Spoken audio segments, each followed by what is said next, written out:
certains philanthropes trop bien intentionnés et peu lucides aimeraient démocratiser les hauteurs, c'est-à-dire les faire descendre au niveau du plancher des vaches, pour les mettre à la portée des caniches. Quel gâchis! L'art est perverti lorsqu'il est offert en pâture au vulgaire. Ce dernier est incapable d'accéder à la beauté.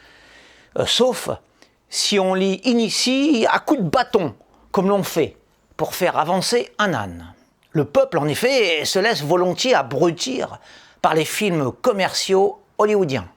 Il en redemande même, alors qu'il méprisera royalement les chefs-d'œuvre cinématographiques pleins de poésie, de charme et de délicatesse. La plèbe est avide d'effets spéciaux, de scènes spectaculaires, d'explosions, de violences, etc. Bon, ce sont les normes des productions américaines actuelles. Et demeure hermétique aux légèretés sortant de ses habituels chemins de plomb. Il en est de même en musique. Tout ce qui assomme et crétinise a du succès chez la roture. En ce siècle de nivellement des esprits, triomphe le rap, un néant vendu à prix d'or. Les radios généralistes, Europe 1, RTL, RMC, etc., éduquent au rabais le goût musical des masses. Aussi, je revendique le droit à l'élitisme culturel et au refus de la bassesse. Je ne goûte guère à ce lait insipide et ramollissant dont s'abreuvent avec délectation les publics indolents. Je ne veux pas ressembler à ces avaleurs d'ineptie, peu exigeants, tétant quotidiennement ces antennes, déversant sur leur tête des ondes médiocres. Intarissables fontaines de stupidité, prodiguant aux beuglants leur dose de terne morphine. Oui, de terne morphine, accompagnée de 20 trésors ménagers proposés par les marchands de lessive aux talents de conviction éprouvés. Je ne veux pas être nourri aux granulés industriels d'une culture américanisée, aseptisée, ni être un produit issu des usines à penser. Je rejette totalement ce modèle où le bipède devient un pion. Je ne fais pas partie de la chair à canon de la publicité aux formes les plus outrancières.